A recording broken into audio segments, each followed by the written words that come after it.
का एकमात्र राजा कौन सा? पुलकेशिन सिंह द्वितीय। और ये पुलकेशिन सिंह द्वितीय ऐसा राजा था जो पहली बार उत्तर भारत के राजा को हराया।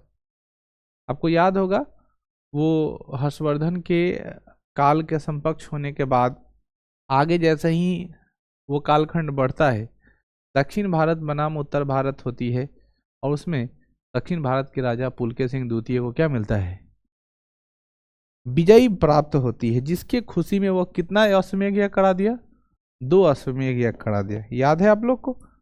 चलिए आज हम लोग जो जानकारी प्राप्त करेंगे उसका नाम है चालुक्य वंश के बारे में। किसके बारे में? चालुक्य वंश के बारे में। यहां से एका दुका क्वेश्चन थोड़ा पूछ लेता है। चालुक्य वंश के बारे में जानने से पहले आपको मैं बता दूं कि इसके बारे में जो हमको जानकारी प्राप्त होती है, चालुक्य वंश के बारे में जो हम सबको जानकारी प्राप्त होती है वो कहाँ से प्राप्त होती है? ऐहोल अभिलेख से प्राप्त होती है, जिसके रचनाकार कौन थे? रविकृति थे। पुलकेशिन सिंह द्वितीय के राज कवि के रूप में ये काम कर रहे थे और जिनकी राजधानी वातापी जो आधुनिक में क्या है? बादामी है, जो कहाँ के इलाका था? कर्नाटक का इलाका। कहाँ है?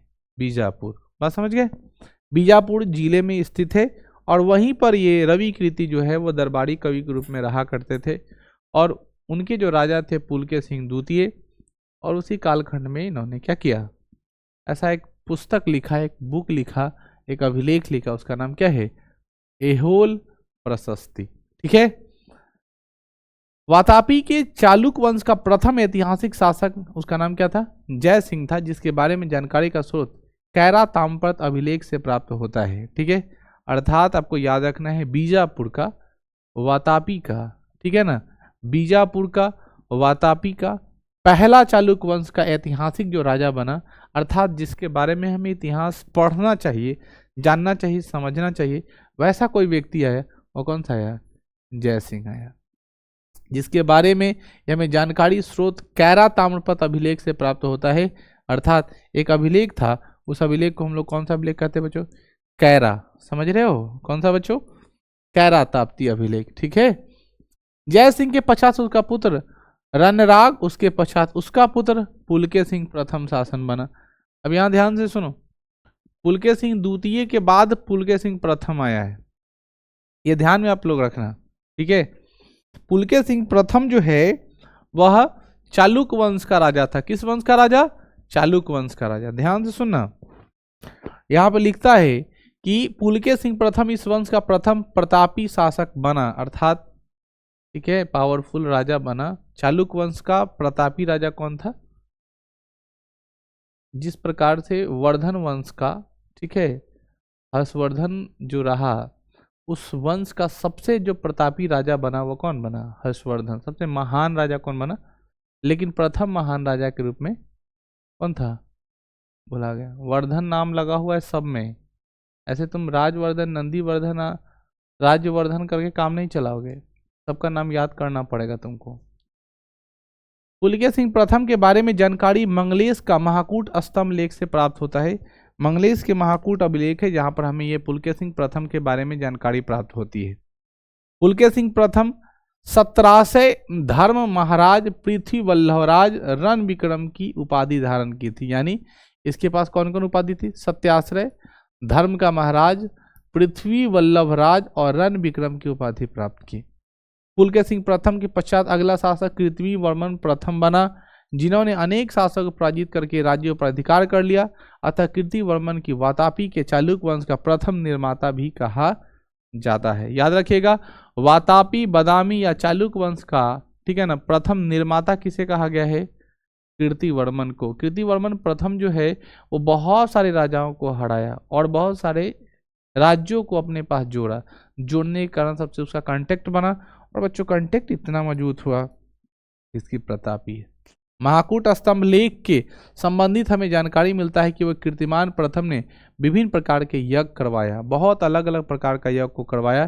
कीर्तिमान प्रस्थान के पश्चात अगला शासक मंगलेश बना, जो कीर्तिमान वर्मन का क्या था? भाई था। मंगलेश के बारे में महत्वपूर्ण जानकारी महाकूट स्तंभ लेख से ही प्राप्त होता है, जिसमें कहा गया है कि कलचुड़ी के शासक को पराजित किया और कोंकण क्षेत्र की राजधानी रेवती नगर अर्थात गोवा पर अधिकार कर लिया। आप लोग को पढ़ा रहे थे, गोवा की राजधानी पणजी, एक नाम आया था, ठीक है ना। मैंने आपको कहा था कि ये पंजी ही रहा होगा। गोवा का इलाका उस जमाने में किसके नाम से जाना जाता था? तो रेवती नगर के नाम से जाना जाता था। और रेवती पर वो क्या के लिए? अधिकार के लिए। चूंकि ये दक्षिण भारत की बात है तो पुलके सिंह प्रथम का अगला जो स्थिति बना वो कीर्तिमान वर्मन प्रथम बना। और वर्मन प्रथम का भाई जो था मंगलेश, वो अगली बार क्या बन गया? राजा बन गया। राजा बनने के साथ ही वो कीर्तिमान प्रथम का आधिकारिक रूप से कार्यभार को देखना शुरू किया। और वह जिस प्रकार कीर्तिमान प्रथम अलग अलग पार्ट को जीतता था, अलग अलग राज्यों को जीतता था, उसी प्रकार से मंगलेश भी क्या किया? अलग अलग राज्यों को जीतना शुरू किया। वास्तविक निर्माता के रूप में कीर्तिवर्मन प्रथम को मिला हुआ है, ठीक है। मंगलेश जो है कोंकण क्षेत्र की राजधानी रेवती नगर गोवा को अपने अधिकार में लिया और मंगलेश की हत्या करके अगला शासक पुलके सिंह द्वितीय बना, जो मैं आपको बता रहा था, ठीक है। और यही पुलके सिंह द्वितीय जो चालुक्य नरेश जो था वह क्या किया? दक्षिण भारत का, समझ गया ना, पहला ऐसा प्रतापी राजा बना जो उत्तर भारत के राजा को क्या किया है? हरा दिया। समझ में आ गई बात? पुलके सिंह द्वितीय का संघर्ष पल्लव वंश के शासक महेंद्र वर्मन के साथ हुआ, जिसमें पुलके सिंह द्वितीय को विजय प्राप्त हुआ। किंतु पल्लव वंश की राजधानी कांची पर अधिकार करके वो अपनी राजधानी वातापी लौट आया। पुलके सिंह द्वितीय अपने प्रारंभिक सफलता के पश्चात पुनः पल्लव की राजधानी कांची पर आक्रमण किया। इस समय यहाँ के शासक नरसिंह वर्मन प्रथम था, जिसने पुलके सिंह द्वितीय को पराजित कर दिया और उसका पीछा करते करते वातापी तक गया गया। और वातापी पर कुछ समय के लिए अधिकार करके वातापी कोंड अर्थात वातापी का विजेता की उपाधि धारण कर ली। कौन? पुलके सिंह द्वितीय। यानी उसका पीछा करते करते ये यहाँ इस एरिया में आ गया। अब पुलके सिंह द्वितीय जो है वातापी कुंड की उपाधि को तो धारण कर लिया। जैसे ही इसको धारण करता है तो यहाँ पे लिखता है कि धारण किए गए इसके अतिरिक्त विभिन्न वातापी स्थित मल्लिकार्जुन मंदिर में दीवार को अपना एक अभिलेख खुदवाया। अब ध्यान से सुनिएगा, ये मल्लिकार्जुन जो है वह शिवलिंगम है, भगवान शंकर के 12 ज्योतिर्लिंग है।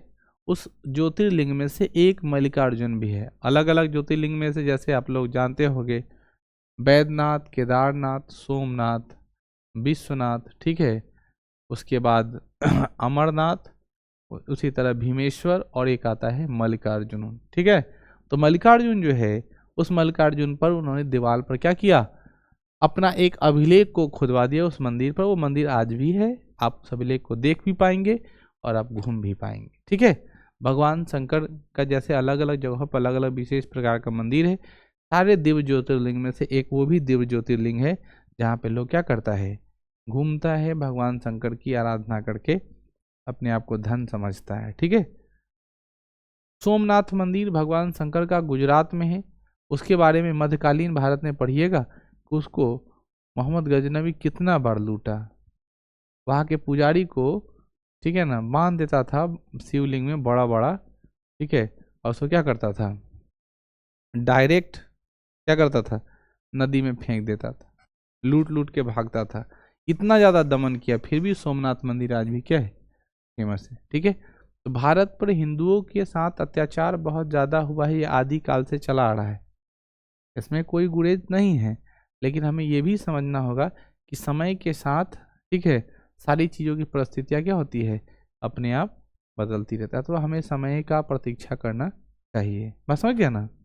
देखिए यहाँ पे लिखता है पुलके सिंह द्वितीय के दरबार में 641 ईस्वी में चीनी यात्री हेनसोंग आया, ठीक है। चीनी यात्री हेनसोंग अभी तो बहुत फेमस नाम है, आप लोग को याद होगा। हेनसोंग यात्रियों का राजकुमार है, ठीक है। हेनसोंग अपने समय में एक ऐसा व्यक्तिगत को जिया जो एक विद्वान छवि के रूप में था और जिसके पास रहा उसका एक सलाहकार के रूप में काम किया, ठीक है। हर्षवर्धन को भी बहुत ज़्यादा ज्ञान देने का काम किया है हेनसोंग, बहुत ज़्यादा समझाता था, ऐसे नहीं करिए ऐसे करिए, ठीक है। तो सूर्य इंद्र की पूजा हो रही तो उसके साथ साथ बौद्ध की भी पूजा करवाया। बात समझ गया ना? वही हर्षवर्धन दिमाग देता था, तो हर्षवर्धन को वो दिमाग दे करके, ठीक है, नालंदा विश्वविद्यालय में डोनेशन माने चंदा की बात करता है और अधिक मात्रा में डोनेशन लेकर के नालंदा को विकसित करने की बात करता है। समझ गया ना? पुलके सिंह द्वितीय है ना, पुलके सिंह द्वितीय ईरान के राजा खुसरो टू, ठीक है, दरबार में अपना एक दूत भेजा था। एक खुसरो से हमको वर्ड याद आया। एक बहुत अच्छे फकीर हुआ करते थे जिनका नाम है बच्चों अमीर खुसरो। क्या नाम बच्चों? अमीर खुसरो। आजकल वो सब चीज़ अब बंद हो गया है। जैसे पहले होता था ना, तुरंत शायरी बनाना, जिसको आम भाषा में तकिया कलाम कहते हैं। आपसे वार्तालाप हो रही है और वार्तालाप होते होते बात पर तुरंत तुरंत शायरी में जवाब देना। ऐसे होता है शादी ब्याह में, पहले मजाकिया किस्म का होता था। इसीलिए लोग है ना, पहले विवाह हुआ करने जाता था गांव में, दो चार गो ऐसा टाइप के बुजुर्ग टाइप के आदमी को लेके जाता था कि लड़की वाले पर कमजोर ना पड़ जाए, लड़का वाले पर कमजोर, लड़की वाला लड़का वाला दोनों आदमी कंपटीशन करता था। उनने से लच्छा छोड़ा, इनने से लच्छा छोड़ा, सैरोबाजी चलती थी।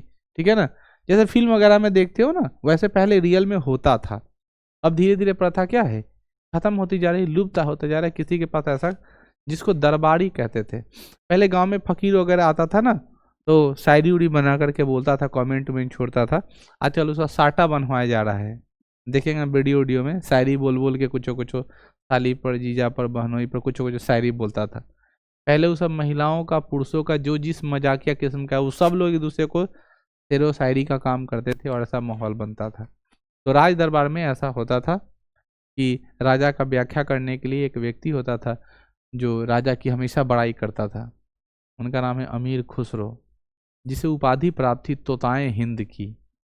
ऑब्जेक्टिव सवाल पूछता है, हाँ क्यों, जाइए ना, कोई दिक्कत नहीं। क्या बोलते हैं, तोताए हिंद। यह सवाल आपसे पूछता है कि तोताए हिंद की उपाधि किसने प्राप्त की। तो बच्चों, तोताए हिंद की जो उपाधि प्राप्त किसने की है बच्चों? अमीर खुसरो ने। रटा रटाया बात, जैसा बोला हूँ बहु तुरंत तो गिल देगा। अच्छा, वो गाना चलता है, बहुत एक सिंगर है पुराने टाइप का कि हेलो हेलो हेलो बउआ केने गेलो। ऐसा गाना सुना तो लोग, हंसी सुनने को लगता है, सुन करके बहुत ज़्यादा हंसी लगता है। ये कॉमिक टाइप का गाना है, ठीक है। कैमरा वाला पर ध्यान रखिए ना, तब मौसी के लिए जाता फुर फुर फुर, ऐसे गीत गाता है। तो पहले ना इ लोग का काम, पापा इ लोग का ऐसा काम होता था।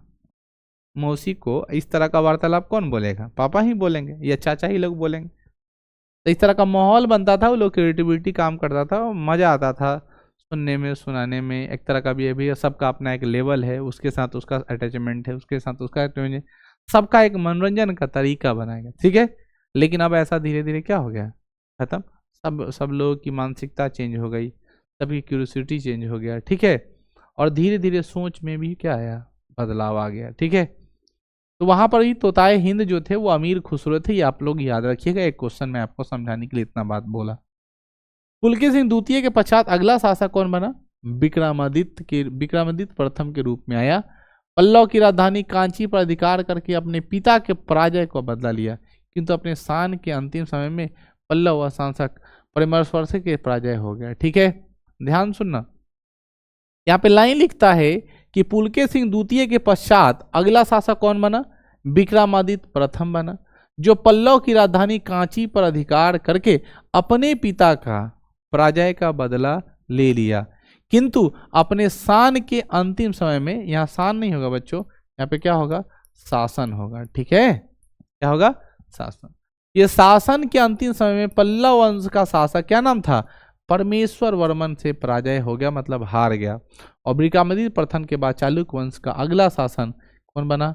विनयदित्य के रूप में बना। इस काल में भी प्रारंभिक दौर में चालुक्य पल्लव के संघर्ष की स्थिति बनी रही, मतलब चालुक्य और पल्लवों के बीच लगातार क्या होता था, ठीक है ना, लगातार लड़ाई होती रहती थी, ठीक है ना। मैंने आपको बताया था ना कि सातवाहन वंश आखिरी था और पुलकेशिन सिंह द्वितीय और सातवाहन वंश की जमती नहीं थी। वो उत्तर भारत का था और ये क्या था? दक्षिण भारत की। इधर भी ग्रोथ हो रहा था इतिहास, उधर भी ग्रोथ हो रहा था, और हर व्यक्ति चाहता है अपना साम्राज्य बढ़ाए, जिसमें चालुक्यों, पल्लवों और इन बीचों के बीच क्या होता था? इस कारण से लड़ाई होती रहती थी। यहाँ पे लिखता है कि किंतु अंततः संघर्ष नहीं हुआ, जिसके कारण विनयदित्य के शासनकाल में चालुक्य वंश का सर्वाधिक विकास हुआ। इन्होंने सकलेथ पथनाथ की उपाधि प्राप्त की, जिसका अर्थ होता है संघर्ष पर विराम लगाने वाला शासक। नाम याद रखिएगा, नामे है बच्चों, क्या नाम है? विनयदित्य, ठीक है ना। तो याद रखिएगा, विनय आदमी जब आएगा, जब शांत आएगा। जैसे कुछ लोग ऐसे होते हैं जिसको थोड़ा सा बात बोलिएगा वो एग्रेसिव हो जाएगा, गुस्सैल हो जाएगा, तुरंत लगा नहीं पंडाल उखाड़ने लगा, वही में का बांस उठा के कपाड़ फाड़ना। कुछ आदमी बहुत शांत होता है, उसको बहुत ज़्यादा उकसा भी रहे हो, मजाक भी कर रहे हो, वो हंसे जा रहा है हंसे जा रहा है। अब तो जाकर डायलॉग है ना कि कोई आदमी तुमको उकसा रहा है और आप कुछ नहीं कर रहे हो, हंस रहे हो और हंसते हंसते निकाले रिवॉल्वर और 10 राउंड फायर कर दिए, फिर भी मुस्कुरा रहे हो। असल में शांत टाइप का आदमी। तो नामे है विनयादित्य। विनय जी जब आए तब क्या हुआ, चालुक्य वंश में लड़ाई क्या हो गया, खत्म। और जब आदमी लड़ाई नहीं करेगा तो क्या होगा, विकास होगा। इसलिए सर्वाधिक विकास चोल साम्राज्य का, चालुक्य वंश का, ठीक है ना, कब हुआ, विनयादित्य के शासन काल में। ठीक है, विनयादित्य की मृत्यु के बाद अगला शासक बना विजयादित्य। ठीक है, ध्यान से सुनो, पहले आए विक्रमादित्य प्रथम। ठीक है, विक्रमादित्य के बाद कौन बना, विनयादित्य। अब विनय के बाद क्या बन गया, विजयादित्य। ठीक है, विजयादित्य जी आ गए और इन्होंने पट्टदकलम अर्थात बीजापुर कर्नाटक में एक शिव मंदिर का निर्माण करवाया। एक शंकर भगवान के मंदिर के निर्माण कराया और जीके में आ गया, अब तुम उसको रटते रहो। अच्छा हुआ ये नहीं पढ़ना पड़ता है कि वो सुबह उठ के 8 बजे हकता था कि 9 बजे हकता था। इसको ये भी लिख देना चाहिए इतिहास में, ताकि बच्चा लोग को याद रहे कि कौन राजा 8 बजे हक रहा है, कौन राजा 9 बजे हकता था। क्या ही मतलब बोले तुम लोग को, क्या ही सिलेबस बना कर रखा, दिमाग खराब। एक हर चीज़ का लिमिटेशन होता है, ठीक है, लेकिन पूरा एकदम डीप में ले जाकर ऐसा नहीं कि हम नहीं कह रहे हैं कि पढ़ना नहीं चाहिए, लेकिन ऐसा ऐसा बात कभी याद करने को मिल जाएगा। ठीक है ना, कि सोमवार को कौन रंग का कपड़ा पहनता था, मंगलवार को कौन रंग का कपड़ा पहनता था, बुधवार को कौन रंग का कपड़ा। अरे भाई, अपना यादें नहीं रहता है, उतना कौन याद रखेगा। ठीक है, अभी हाल फिलहाल में क्वेश्चन पूछा था कि सोमवार के दिन बलवन कौन कपड़ा पहनता था। हम ऑप्शन देख के हमारा माथ हो जा रहा था ना, इसे तो गोल गोल घूम रहे हैं। ठीक है, हम लाल लगा दिए, घर आकर देख रहे हैं तो कह रहा है कि नहीं लाल नहीं उजला पहनता था।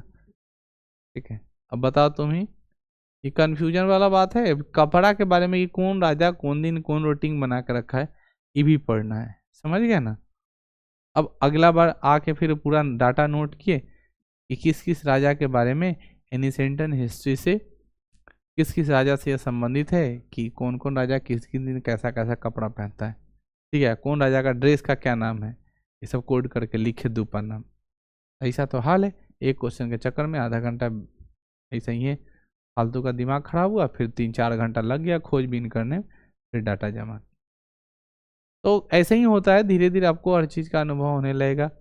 और ना चाहते भी बताओ, शिव मंदिर का निर्माण करा दिए बाबा, 5 गो शिव मंदिर का निर्माण करवा दिए होंगे, उनका जीके में नाम नहीं आ रहा, और इनका नाम हम याद रखें विजयादित्य के बारे में। चलिए, पट्टदकल शिव मंदिर का विजयेश्वर शिव मंदिर के नाम से भी जाना जाता है। क्यों नहीं नाम जाना जाएगा विजयेश्वर, क्योंकि ये विजय जी बनाए हैं, बात समझ गया ना, इसलिए इसका नाम क्या रखा गया, विजयेश्वर शिव मंदिर के नाम से जाना जाता है। विजयादित्य के बाद इस वंश का अगला शासक कौन बना, विक्रमादित्य द्वितीय बना। ठीक है, विक्रमादित्य प्रथम, विनयादित्य, विजयादित्य, फिर विक्रमादित्य द्वितीय। विक्रमादित्य द्वितीय जब आते हैं, इसके शासनकाल में पुनः पल्लव वंश एवं चालुक्य वंश के बीच संघर्ष प्रारंभ हो गया। एक खतरनाक आदमी था, आता और फिर झगड़ा फंसाता पल्लव वंश और फिर चालुक्य वंश के बीच क्या हो गया, लड़ाई होना शुरू हुआ। विक्रमादित्य ने चालुक्य वंश की राजधानी को और मजबूत करना चाहा, जिसे कारण इन्होंने पल्लव राज्य को आक्रमण कर दिया और उस राजधानी कांची पर अपना अधिकार करके कांची कोंड अर्थात कांची विजेता की उपाधि धारण की। देखो, कोंड जहां भी लगा रहेगा तुम समझ जाना, कुंड नहीं कोंड, कुंड जहां भी लगा रहेगा साउथ में उसको विजेता का उपाधि दिया जाता है ना, जीतने वाला। ठीक है, तो कांची कोंड अर्थात कांची को जीतने वाला, कांची का विजेता जगह का नाम है। ठीक है, तो ये चालुक्यों की अर्थात जो पल्लव वंश का जो इलाका था उसमें चालुक्य वंश जो थे उसकी राजधानी कहाँ थी, ये अपनी राजधानी को मजबूत करना चाह रहा था, और इतना मजबूत करना चाह रहा था कि वो कांची को क्या किया, अपने अंडर में लिया, उपाधि धारण के साथ ही कांची में स्थित राज सिंहेश्वर मंदिर की दीवार पर अपना एक अभिलेख खुदवाया। ध्यान सुनो, एक आदमी मल्लिकार्जुन दीवार पर अपना अभिलेख खुदवा दिया है, और एक राज सिंहेश्वर मंदिर दीवार पर अपना एक अभिलेख खुदवाना कितना, विक्रमादित्य द्वितीय का काम है। विक्रमादित्य द्वितीय की 2 पत्नियां थी। पहली पत्नी का नाम लोक महादेवी ने पटलदर के लोकेश्वर महादेव मंदिर का निर्माण करवाई। इस मंदिर को विरूपाक्ष मंदिर के नाम से भी जाना जाता है, जो बहुत फेमस मंदिर है। ठीक है, 12th की आर्ट्स पढ़ने वाले बच्चों को, ठीक है, महानवमी डिब्बा, विरूपाक्ष मंदिर, उसमें एक वर्ड आता था गोपुरम, ठीक है ना, जिसे मंदिरों का प्रवेश द्वार के नाम से जानते हैं। ठीक है, शायद याद आ रहा होगा थोड़ा, उसी चैप्टर में बच्चों यही आता है वर्ड विरूपाक्ष मंदिर। और विरूपाक्ष मंदिर का निर्माण किसने करवाया था? विक्रमादित्य द्वितीय की पहली पत्नी, जिनका नाम क्या था? लोक महादेवी था। ठीक है, लोक महादेवी ने उस महाद्वीप का नाम रखा था लोकेश्वर महादेव मंदिर, जिसे वर्तमान समय में विरूपाक्ष मंदिर के नाम से जानते हैं। समझ भाई? दूसरी पत्नी क्यों पीछे रहे भाई? दूसरी पत्नी त्रिलोक महादेवी थी। अजीब नाम है, ऐसा कैसा नाम हो जाता था, एक लोक है एक त्रिलोक है। ठीक है, और दोनों में महादेवी लगा हुआ है, शायद दोनों बहनें रही होगी। ठीक है, तो लोक महादेवी पहली पत्नी और त्रिलोक महादेवी दूसरी पत्नी। और दूसरी पत्नी ने पटदक्कल में त्रिलोकेश्वर महादेव मंदिर का निर्माण करवाया। ठीक है, उसमें लोक था इसलिए लोकेश्वर महादेव मंदिर बनाया, इसमें त्रिलोक है इसलिए त्रिलोकेश्वर महादेव बनाया, और उनका नाम विजय था इसलिए विजयेश्वर महादेव मंदिर बनवाया। आगे समझ में ना? और सब शंकर भगवान के पीछे दीवाना है, यानी पागल, सब शंकरे भगवान का मंदिर बनवा रहा है।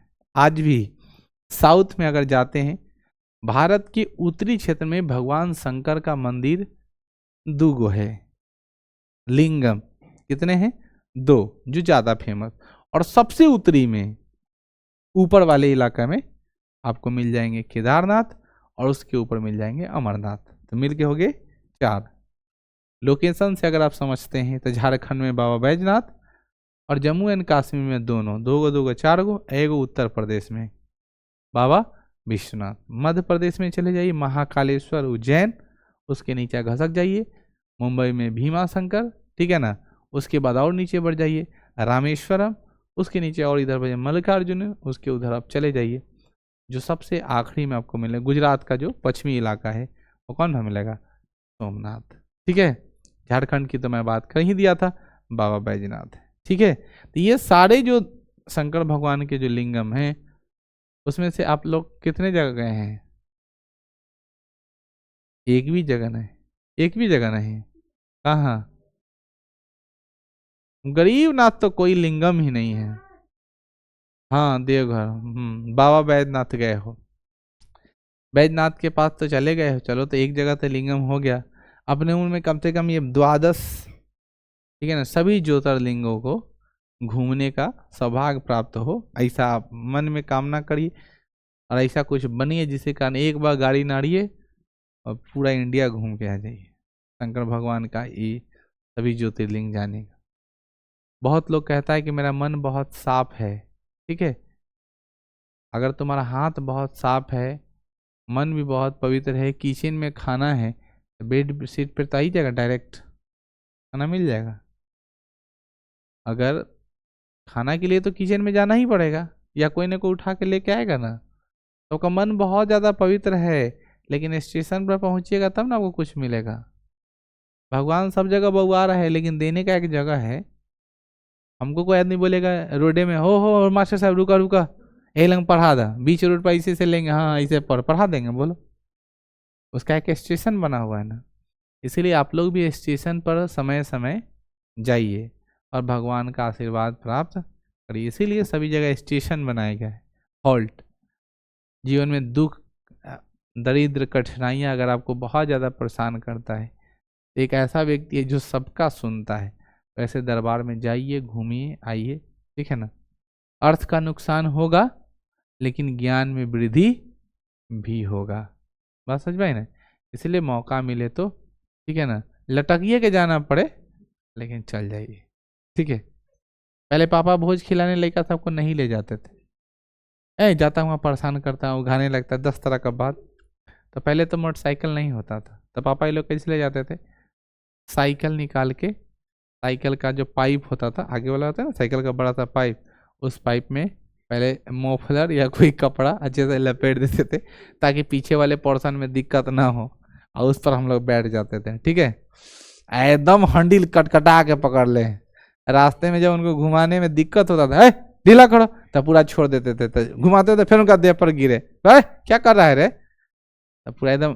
कभी कल पीछे नहीं बैठाते थे कि लड़का स्कूपे में गोड़ फंसा लेता था।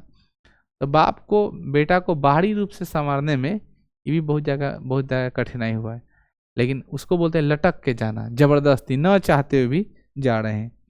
अब ऐसा समय है धीरे धीरे कि अब आपको एकदम लगातार फोन पे फोन आएगा, यहाँ जाना है, औकता के फोन ऑफ करिएगा या ब्लॉक कर दीजिएगा, या बोलिएगा मेरा बहुत ज़्यादा तबीयत खराब, समझिए, इसलिए मौका मिला हुआ है। ठीक है ना, युवा लोग आप लोग घूमिए जाइए। खैर, त्रिलोक महादेवी, किसने महादेव का निर्माण कराया? त्रिलोकेश्वर।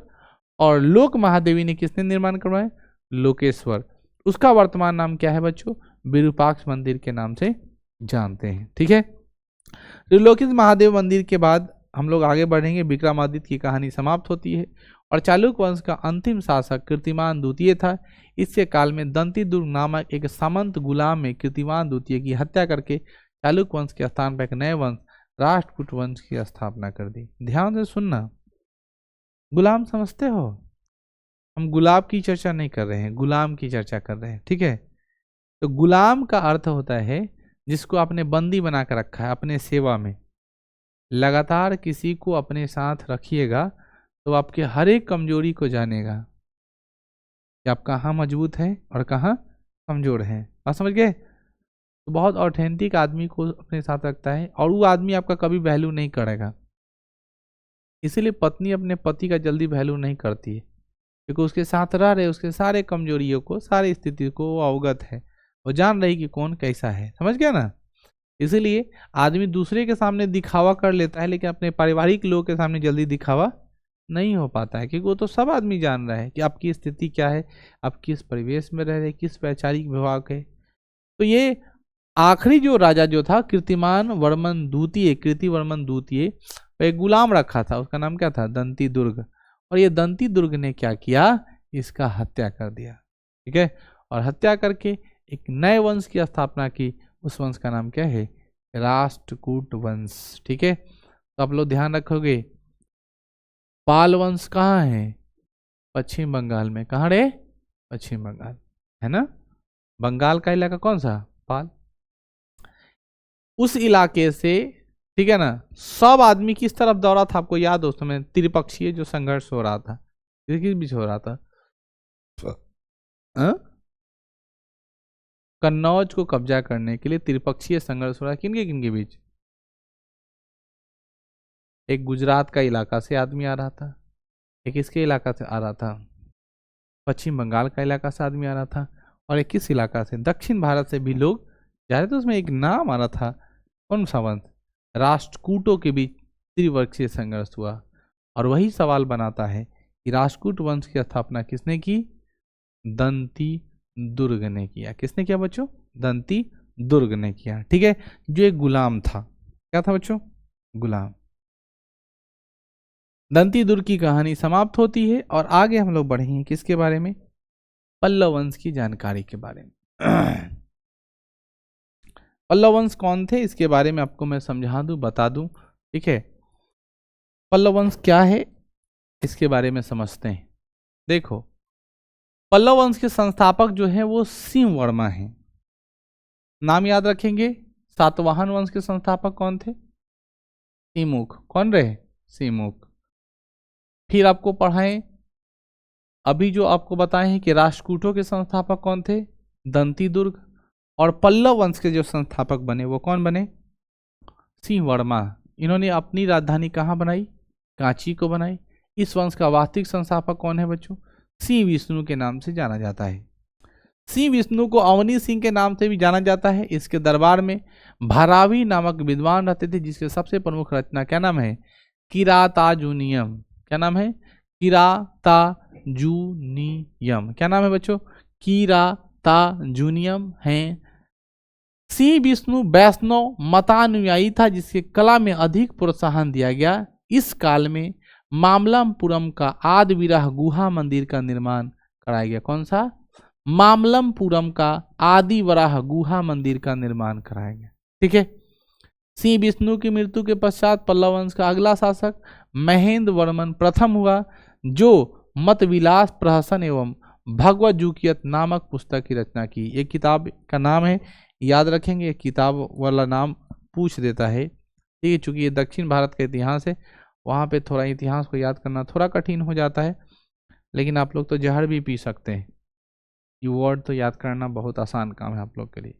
महेंद्र वर्मन प्रथम का पहला जो किताब था उसका नाम था मत विलास प्रहसन, और दूसरा नाम है भगवद जूकियम।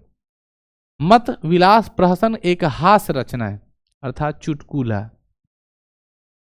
कौन सी? चुटकुला। आपको कोई आदमी कहेगा चुटकुला कहलाता, कथी कहिएगा? हैं? आपसे अगर कोई आदमी एट ए टाइम फरमाइशी करता है कि आप बताइए खुशी जी एक चुटकुला कह के बताइए, तो क्या बोलिएगा? हम तो बोलेंगे मेरा मुंह ही देख लो। वो आदमी को खुद हंसी आने जाएगा, हो गया चुटकुला। तुम सब तो हंसी दिए। चुटकुला अर्थात अपने शब्दों से, ठीक है ना, आप शब्द बोल करके कंट्रोल में रहें और सामने वाला आदमी दांत फाड़ के हंस रहे, उसे हम लोग चुटकुला कहते हैं। ठीक है। तो हास्य कवि सम्मेलन जो होता है, उसमें जो कवि लोग होते हैं वो एकदम सीरियस होकर बोलता रहेगा, और जो आदमी सामने वाला रहेगा वो क्या रहता है? हंस हंस के लूटपुट होता रहता है। समझ में? शब्दों का संजाल। ठीक। इनके दरबार में रुद्राचार्य नामक एक विद्वान रहते थे, जिन्होंने संगीत से संबंधित कुद्र मिलाय की रचना की थी। महेंद्र वर्मन प्रथम के शासनकाल में चालुक्य वंश के शासक पुलकिय सिंह द्वितीय ने कांची पर आक्रमण किया था, जिससे महेंद्र वर्मन प्रथम की पराजय हो गई। और यही ऐसा इलाका है, यही महेंद्र वर्मन है प्रथम पल्लव वंश का, जो कलंक लगवाया इस पर, उत्तर भारत पर। हार का कलंक किसने लगवाया? महेंद्र वर्मन प्रथम ने। बात समझ गया ना? यही कांची पर वो अधिकार करवा दिया, और फिर उत्तर भारत का एक ऐसा राजा जो दक्षिण भारत के राजा से हारा, पुलकिय सिंह द्वितीय से, उसी का नाम था। किंतु अपनी राजधानी कांची को बचाने में वो सफल हो गया। महेंद्र वर्मन की मृत्यु के बाद अगला शासक नरसिंह वर्मन बना। इस मल्लम की उपाधि धारण की। इसने शासन काल में भी चालुक्य वंश के संस्थापक पुलकिय सिंह द्वितीय क्या क्या आक्रमण किया। और मैं आपको बता दूं, ठीक है, वही बात जो मैं अभी थोड़ा देर पहले आपको बता रहा था कि ये इसका पीछा करते करते कहाँ तक आया? चालुक्य वंश की राजधानी वातापी तक आ पहुंचा था, और वातापी तक अधिकार करने पर वातापी गोंड की विजेता की उपाधि प्राप्त की। कौन? नरसिंह प्रथम।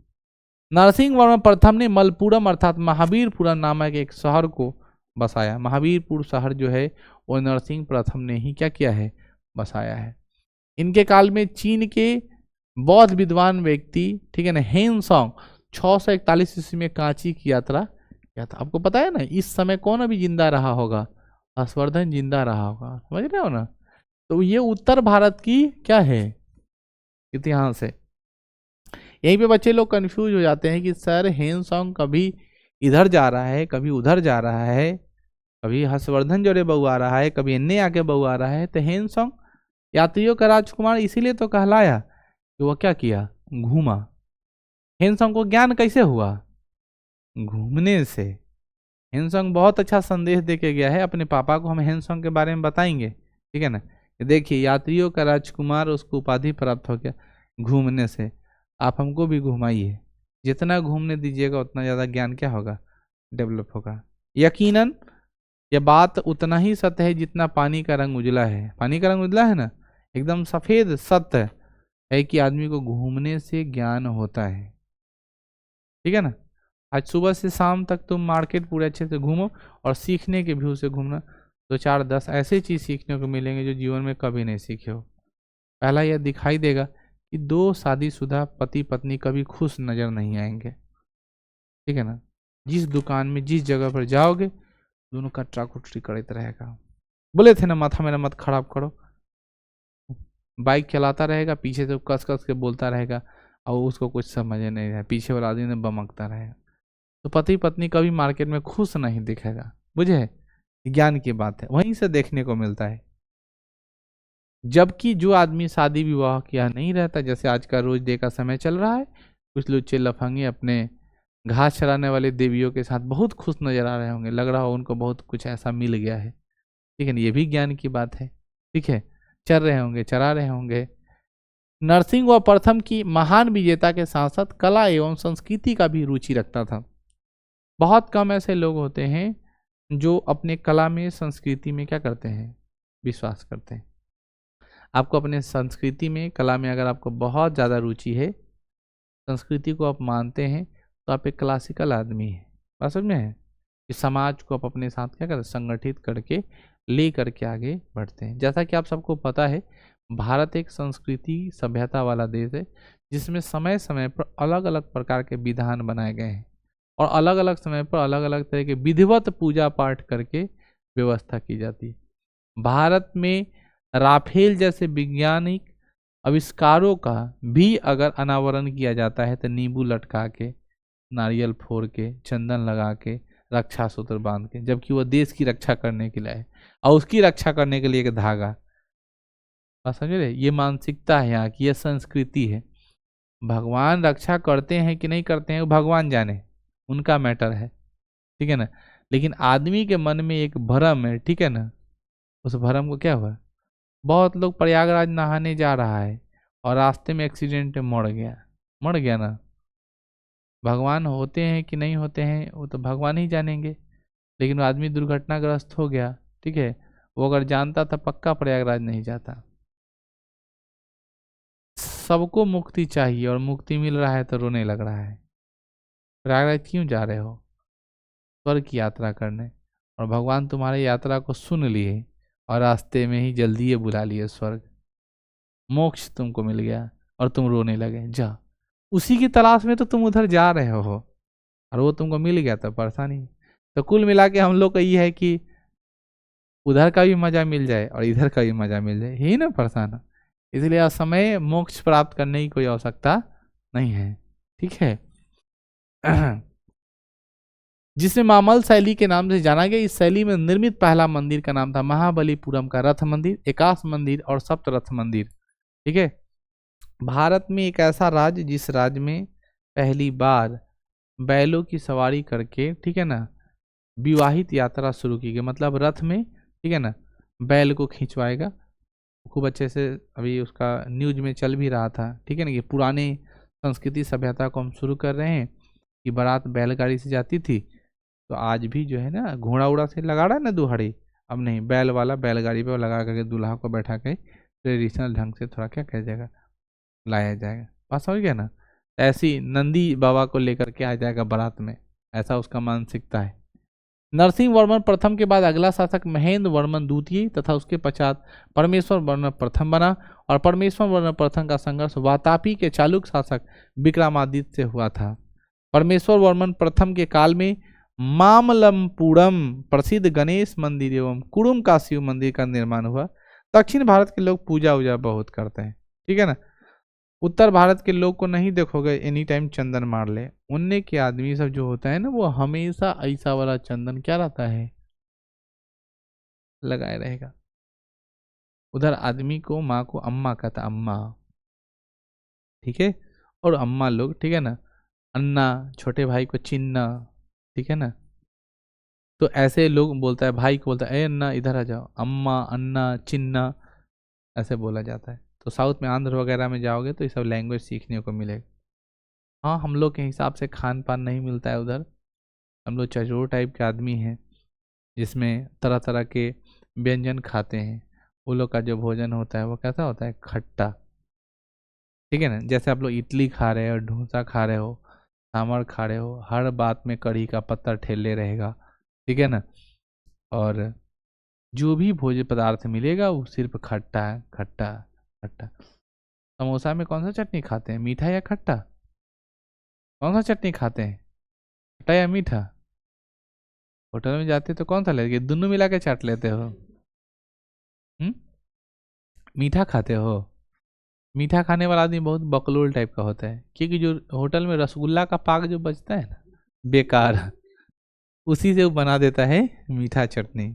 कम से कम हम लोग के लिए तो खट्टा वाला कम से कम बनाता होगा ना। हाँ, मानते हैं कि सड़ले दही रख देता होगा, लेकिन कम से कम चलो रसगुल्ला के पाक पीने से तो अच्छा है ना कलर फूड।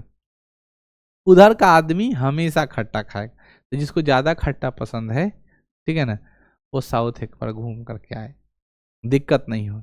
हाँ, अभी ठंडा वंडा पड़ रहा है, उधर हालत खराब कर दिया हो गर्मी के मारे अभी ये, ठीक है। मेन ठंडा में लोग उधर हाफ शर्ट उट पहन के चैन से घूमता है, जो हम लोग के यहाँ भयंकर ठंडा पड़ती है तब, समझ रहे हो। अभी तो वहाँ आग बरसाना शुरू कर दिया होगा, एकदम भयंकर टेम्परेचर हो गया हो, इतनी गर्मी पड़ने लगी। और जब गर्मी रहता है उस समय तकास नहीं देगा, हालात कलुआ बना के उधर से भेज देगा सुंदरी को, इतना हालत खराब रहता है। परमेश्वर वर्मन के बाद अगला शासक नरसिंह वर्मन द्वितीय बना। इन्होंने राजा सिंह आगम प्रिय शंकर भक्त की उपाधि प्राप्त की। ये तो हम भी ले सकते उपाधि, ठीक है ना, आगम प्रिय शंकर भक्त। अभी हम महाकुंभ गए थे, बनारस नहीं जा पाए, बहुत ज्यादा भीड़ था, भाग के चले, मन सेटिस्फाइड नहीं है, एक पूरा केंतियो फिर जाके मिल लें, ठीक है, अभी भीड़वा कम हो जाए कि तक जाके मिल ले। अभी पूरा लंबा लंबा लाइन लग रहा है बानर लंगूर की तरह।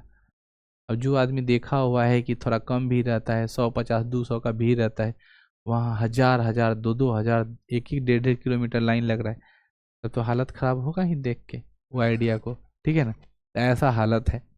निर्माण के क्षेत्र में राजा सिंह शैली का विकास किया गया। इस शैली में नरसिंह वर्मन द्वितीय की कांची का कैलाश मंदिर, इरातोस्वर का मंदिर और महाबलीपुरम का समुद्र तटीय मंदिर का निर्माण कराया गया। देखो, अभी हम लोग प्राचीन भारत में हैं, प्राचीन भारत में सिर्फ मंदिर, सिर्फ मंदिर, सिर्फ मंदिर का निर्माण सुनोगे। लेकिन जैसे ही मुगल काल में आओगे, जैसे ही दिल्ली सल्तनत तुम पढ़ना शुरू करोगे, तब तुमको पता चलेगा मुसलमानों का अधिपत मस्जिद मस्जिद मस्जिद, इसको तोड़ो उसको जोड़ो, ऐसे हुआ। तो पहले भारत का जो शुरुआती जो अवस्था, यहाँ पे कहीं कोई मुसलमान था ही नहीं, बाद में आया मुसलमान, ठीक है ना, और धीरे धीरे, ठीक है, मुसलमानों की अवगंता होने के बाद इसकी वजह से तो 750 ईस्वी के आसपास मुसलमान इस्लाम धर्म पैदा ही लिया है। कितना?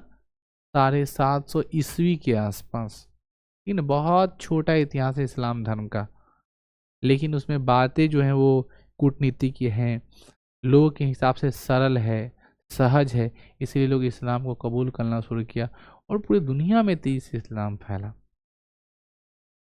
मुसलमान का बहुत अच्छा व्यवस्था है, पूजा करना है, नहाने वहाने का कोई टेंशन नहीं है, जैसे है मस्जिद में चले गए। हम लोग का टेंशन है, आधा लड़का तो यही में नहीं जाता है मंदिर कि नहाएला कहता ही, अगर न नहाना हो तो सुबह शाम 3-3 बार जाए पूजा करने। अब पता चले कि नहाना पूजा करने जाना है तो गोड़ हाथ धो के जाना है, ये व्यवस्था कर जाना। मुसलमानों में क्या व्यवस्था है, ठीक है ना।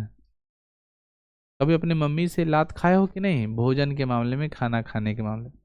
घर में व्यवस्था बनी हुई है कि हम लोग जो खाना खाते हैं, उस खाना का एक रसोई घर है, उसमें से खाना को बड़ी पवित्रता के साथ निकालते हैं और खाते हैं। अगर आपको दोबारा की आवश्यकता है, घर में कोई नहीं, तो अच्छे से हाथ वाथ फिर धोना है, फिर जा करके लेके आना है।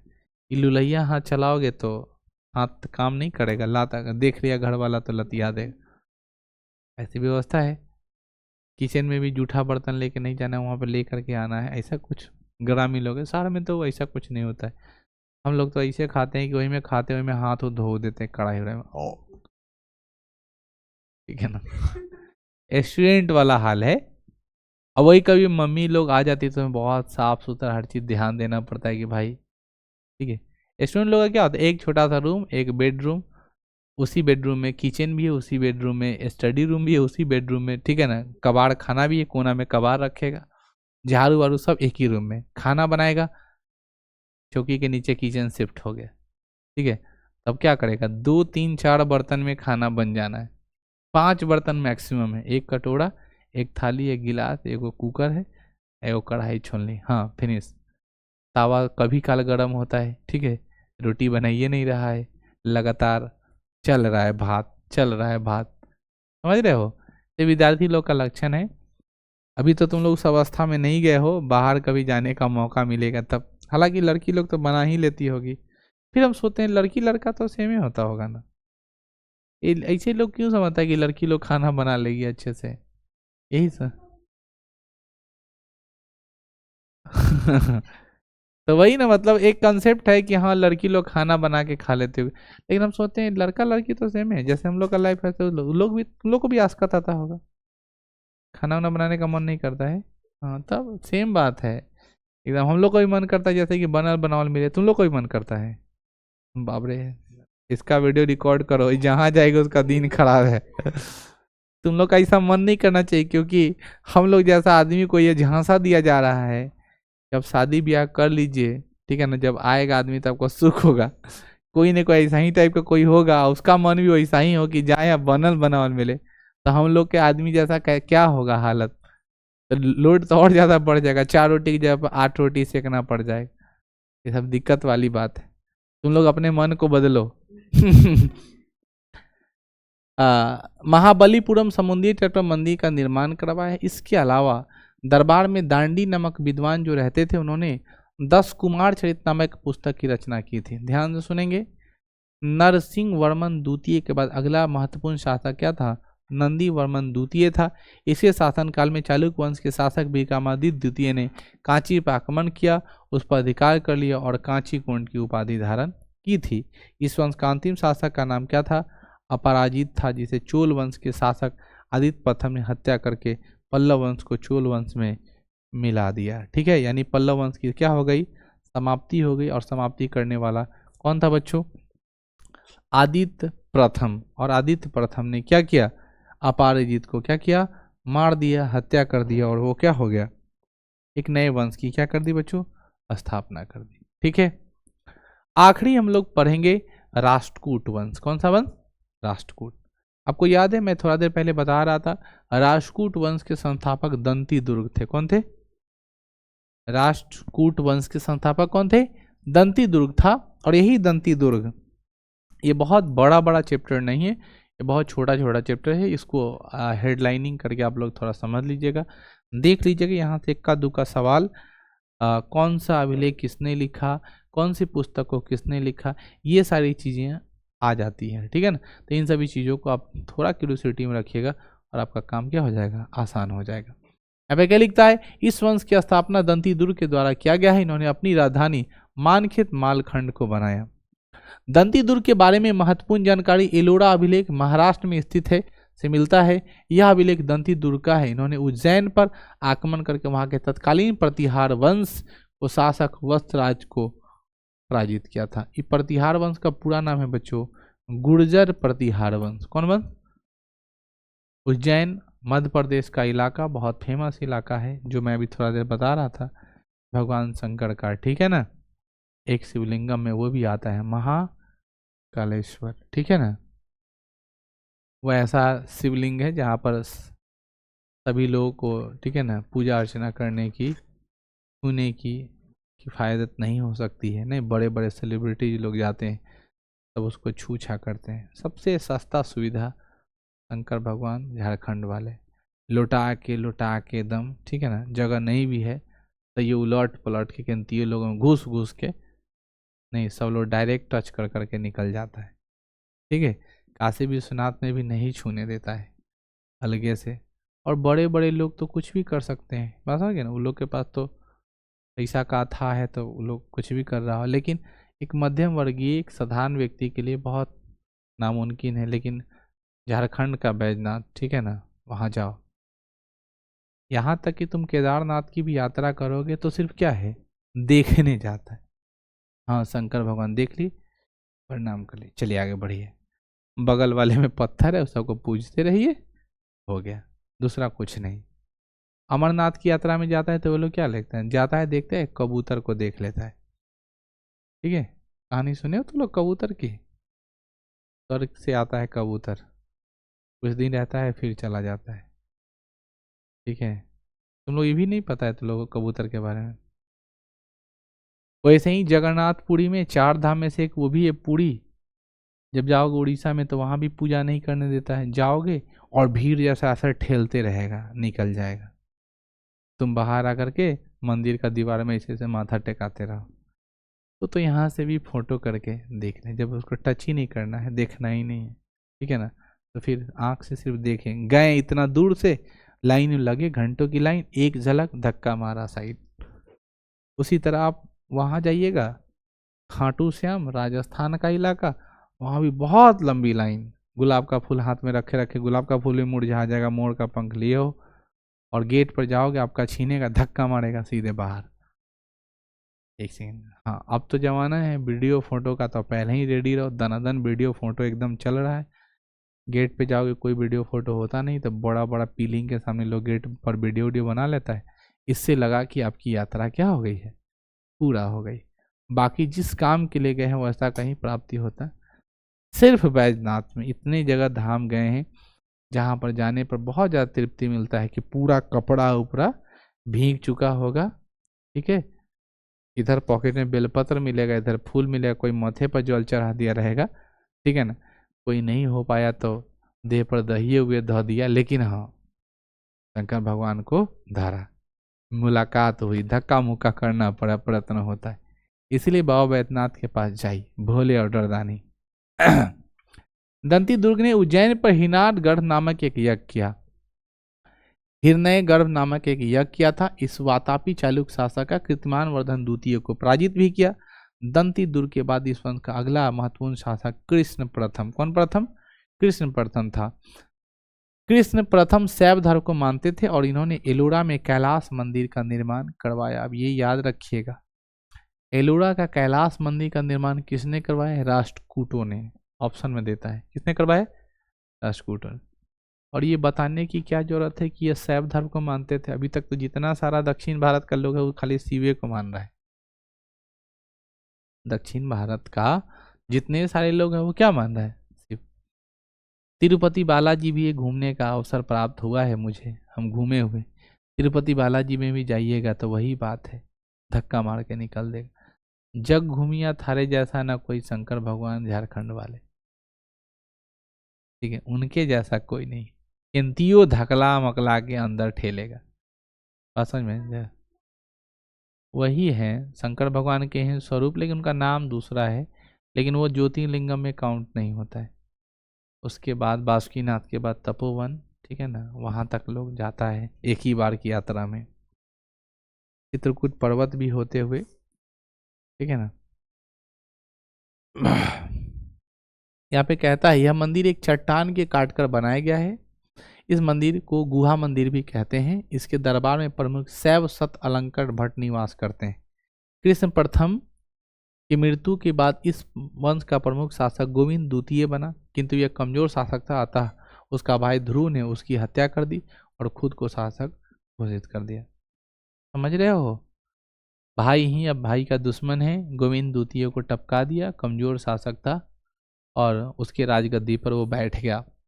ध्रुव धारावर्ष इस वंश का पहला शासक था जिसने कन्नौज पर अधिकार करने के लिए त्रिपक्षीय संघर्ष में हिस्सा लिया। ध्यान से सुन रहे हो? कन्नौज पर अधिकार करने के लिए एक पार्ट राष्ट्रकूट था और राष्ट्रकूट में पहला ऐसा राजा जिसका नाम क्या था? ध्रुव धारावर्ष। इधर से पाल वंश, नीचे से कौन? नीचे से कौन गया है? राष्ट्रकूट। यही बात हम समझाना चाहते। नीचे से राष्ट्रकूट गया, अब पश्चिम तरफ से कौन गया है? पूर्व तरफ से पाल वंश आकर के लड़ाई लड़ना शुरू किया। ध्रुव के बाद गोविंद तृतीय, इसके बाद अगला अमोस जो थे अमोघ वर्ष बना। सभी राष्ट्रकूट शासक में इसका शासनकाल सबसे लंबा रहा। ये एक विद्वान शासक थे। इन्होंने कन्नड़ भाषा में कविराज मार्ग नामक पुस्तक की रचना भी की है। इन्हीं के दरबार में प्रसिद्ध जैन आचार्य जिनसेन रहते थे, जिन्होंने प्रभाव में आकर अमोस वर्ष ने जैन धर्म अपना लिया और यहीं से विनाश शुरू हो गया। ठीक है, जहाँ पे भगवान शंकर की डंका डोल रही थी, भगवान शंकर को लोग मानने वाले खानदान के लोग थे, वहाँ पर अब जैन धर्म का क्या हो गया है? एंट्री हो गया। यानी जैन को मानने वाले जिनसेन से उन्होंने क्या प्राप्त कर ली बच्चों? दीक्षा प्राप्त कर ली। जिनसेन की प्रथि रचना जो था वो नाम है आदि पुराण। हरिवंश पार्श्व भयुद है। अमोघ वर्ष जो थे दरबार में गणित सार संग्रह के रचनाकार महावीराचार्य एवं अमोघ वृत्ति के रचनाकार सक्तायन नामक विद्वान भी एक साथ रहा करते थे। अमोघ वर्ष की तुलना अरब यात्री सुलेमान ने विश्व के तत्कालीन 4 महान शासक थे क्या है। यानी अमोघ वर्ष ऐसा व्यक्ति था जो अरब का एक यात्री था जिसका नाम सुलेमान था। जैसे चाइना का हिंद सॉन्ग है, उसी तरह अरब का एक यात्री है सुलेमान, वह कहता है कि दुनिया में जो 4 शासक मजबूत है ना, जो अभी लड़ रहा है या वार्तालाप कर रहा है, उसमें से एक ये भी है, ठीक है ना, जिसका नाम क्या है, अमोघ वर्ष। अमोघ वर्ष कन्नड़ साहित्य के विद्वानों का संरक्षण भी प्रदान किया। अमोघ वर्ष पश्चात कृष्ण द्वितीय, उसके पश्चात इंद्र तृतीय शासक बनता रह गया। इंद्र तृतीय के कार्यकाल में अरब यात्री अल मसूदी भारत की यात्रा की और इन्होंने राष्ट्रकूट शासकों को भारत का सर्वश्रेष्ठ शासक घोषित कर दिया। यानी अरब का यात्री कहाँ आया, अल मसूदी, और अल मसूदी राष्ट्रकूटों को भारत का सर्वश्रेष्ठ शासक बताया। कितना अच्छा शासक कोई हुआ नहीं। इंद्र तृतीय के पाल वंश के शासक देवपाल प्रथम को पराजित करके कन्नौज पर अधिकार कर लिया। यानी त्रिपक्षीय संघर्ष में इंद्र तृतीय क्या हुआ, राष्ट्रकूट की जीत हो गई और कन्नौज पर क्या किया, अधिकार करने में। पश्चिम बंगाल का पाल वंश जो लड़ाई लड़ रहा था त्रिपक्षीय संघर्ष में, उसमें पाल वंश क्या हो गया, हार गया। देवपाल प्रथम हारा और इंद्र तृतीय क्या हो गया, जीत गया। इंद्र तृतीय के काल में महाकवि त्रिविक्रम ने नल चंपू की रचना किया था। राष्ट्रकूट राजवंश को कन्नड़ साहित्य का स्वर्ण काल कहा जाता है। इतिहास का स्वर्ण काल गुप्त काल, इतिहास का स्वर्ण काल गुप्त काल, जबकि कन्नड़ भाषा का स्वर्ण काल किसे कहा गया है, राष्ट्रकूट को, ठीक है ना। इंद्र तृतीय की मृत्यु के बाद राष्ट्रकूट वंश का अगला प्रमुख शासक कृष्ण तृतीय बना। इन्होंने चोल वंश के शासक प्रांतक प्रथम को तत्कोलम के युद्ध में पराजित कर दिया। कृष्ण तृतीय के काल में कन्नड़ साहित्य के त्रिरत्न उन्ना, रन्ना और पंपा निवास करते थे। ध्यान सुनना, त्रिरत्न का संबंध किससे है, जैन धर्म से। किससे, जैन धर्म से। लेकिन राष्ट्रकूटों का संबंध त्रिरत्न से है और उस त्रिरत्न का नाम है पुन्ना, रन्ना और पंपा, जो 3 तरह के व्यक्ति थे। आपको याद होगा पहले एक बच्चा सब बोलता था, बोलो तो पंपापुर लिखो तो एक शब्द में, गेम खेलता था लड़का सब, क्या बोलता था, पंपापुर लिखना है एक शब्द में, लिखता था पम, ठीक है ना, पा पू र, ऐसे लिखता था, ठीक है ना। तो ये पंपापुर एक वर्ड में सब बच्चा सब लिखता था, ऐसे गेम खेलता था। वही पंपा के बारे में हम लोग जान रहे हैं। राष्ट्रकूट वंश के अंतिम शासक कर्क द्वितीय थे, जिसकी हत्या तैलब द्वितीय नामक सामंत गुलाम के द्वारा कर दिया गया और तैलब द्वितीय ने राष्ट्रकूट के साम्राज्य को अवशेष पर कल्याणी के चालुक्य शाखा की स्थापना की थी। ध्यान से सुनेंगे, अभी तक जितने सारे लोग हुए हैं उसके कोई बॉडीगार्ड के रूप में ही, गुलाम का अर्थ क्या है, बॉडीगार्ड, संरक्षण ही, वही संरक्षण देने वाला आदमी ने क्या किया है, सबकी हत्या कर दी, ठीक है। इस सारे इतिहास को पढ़ने से हमें यही जानकारी होती है कि आपके सबसे घातक, आपके सबसे बड़े दुश्मन, आपको बर्बाद करने वाले व्यक्तियों में से आपके बहुत करीबी लोग ही होंगे, जिसको आपका हर एक चीज़ पता है। अगर आप सुखद रहना चाहते हैं, बहुत खुशहाल जीवन जीना चाहते हैं, तो अपने लोग से क्या रहें, दूर रहें, ठीक है। जैसे ही किसी के बारे में कोई जान पहचान का व्यक्ति जुड़ना शुरू करता है, उसके बारे में 2, 4, 10 लाइन कुछ ना कुछ ऐसी बातें होती है कि दुनिया में ऐसा कोई भी व्यक्ति नहीं है जिसके पास डिमेरिट ना हो। सबके पास थोड़ा ना थोड़ा अवगुण है, हमारे पास, आपके पास, संसार का कोई भी व्यक्ति परिपूर्ण नहीं, और उसकी डिमेरिट को कोई भी व्यक्ति अलग अलग एंगल से देखता है। सबका विचारने का तरीका, सबका सोचने का तरीका क्या है, अलग अलग है। सबको अपने अपने हिसाब से सबको चाहिए होता है, उस एंगल में कोई नहीं ढल पाता है, जिसके कारण वह आचरणहीन हो जाता है। जैसे फॉर एग्जाम्पल हमारे दादाजी हमको कहें कि 1 गिलास पानी लेकर के आओ, हमको वो गुलामी का प्रतीक दिखता है, इसलिए हम पानी नहीं लाने गए। जबकि ठीक है, छोटे भाई को लगा कि नहीं, दादाजी रिस्पेक्टेबल आदमी है, इसलिए पानी लेकर के जाना चाहिए। तो हमारे हिसाब से, ठीक है ना, हमने सही किया, जबकि दादाजी के नज़रों में हम क्या होंगे, बहुत बदतमीज टाइप का आदमी होंगे, और हमारी नज़र में हमारा भाई गुलामी करता हुआ दिखाई दे। दोनों आदमी का सोच अलग अलग। तो कहने का अर्थ है कि आप जो काम कर रहे हैं, ठीक है, या जो आपकी जो क्रियाकलाप चल रही है, उस क्रियाकलाप में 2 बातें बहुत महत्वपूर्ण हैं कि सब आदमी आपके तरीके से नहीं हो सकता है, और दूसरा, आपको सब लोगों के तरीके जैसा बनना भी नहीं है। समझ रहे हैं हम क्या कह रहे हैं? बहुत लोग की आकांक्षा होती है कि वो ऐसा क्यों नहीं है, वो क्यों ऐसा होगा। दूसरा बात, हम किसी दूसरे के लिए क्यों बदल जाएं। ये मेरा अपना रास्ता है, मेरा अपना जीने का ढंग है, हम अपने हिसाब से रहते हैं। उस पर कोई आदमी टीका टिप्पणी करके वो अपना समय बर्बाद कर रहा है, या हम उसको बदलने की कोशिश करके हम अपने आप को समय बर्बाद कर रहे हैं। बात समझ गए ना। अथवा आप सभी को ये जानकारी मिलती है हमारे इतिहास से कि आप अपने करीबी लोगों को नहीं, अपना भेद जो है अपने तक सीमित रखें, चाहे कोई कितना भी करीबी हो, नहीं, एक लिमिट तक ही करीब आए। ठीक है, अगर आप अपने सारे भेद को बता रहे हैं तो वैसे व्यक्ति को बताएं जो आपसे कोसों दूर तक का हो। ठीक है, यहाँ से अगर 500 किलोमीटर दूर का कोई दोस्त हो और उसको सब कुछ पता है तो ज़्यादा से ज़्यादा क्या कर ले। घर के बगल में किसी आदमी का कोई गर्लफ्रेंड हो तो मैटर बहुत खराब होगा ना। 1000 किलोमीटर पर है उसका गर्लफ्रेंड, अगर बात बन गया तो बन गया, ना तो कथी कर ले। अब अलग जमाना है, अब तो अमेरिका से ही फ्लाइट पकड़ के चला रहा है लेकिन पहले के हिसाब से और आज के हिसाब में यही बात ही समझना था। तो राष्ट्रकूट की बच्चों यहाँ पे होती है समाप्ति। इसके बाद जो जो पार्ट बचता है उसको हम लोग क्या करेंगे देखेंगे। अब आप लोग की ऑब्जेक्टिव सेशन चलेगी इन सारे टॉपिकों की। एक बार आप लोग अपने हिसाब से पढ़िएगा, हम लोग यहाँ पे क्या करेंगे, क्वेश्चन वाइज ऑब्जेक्टिव को क्या करेंगे।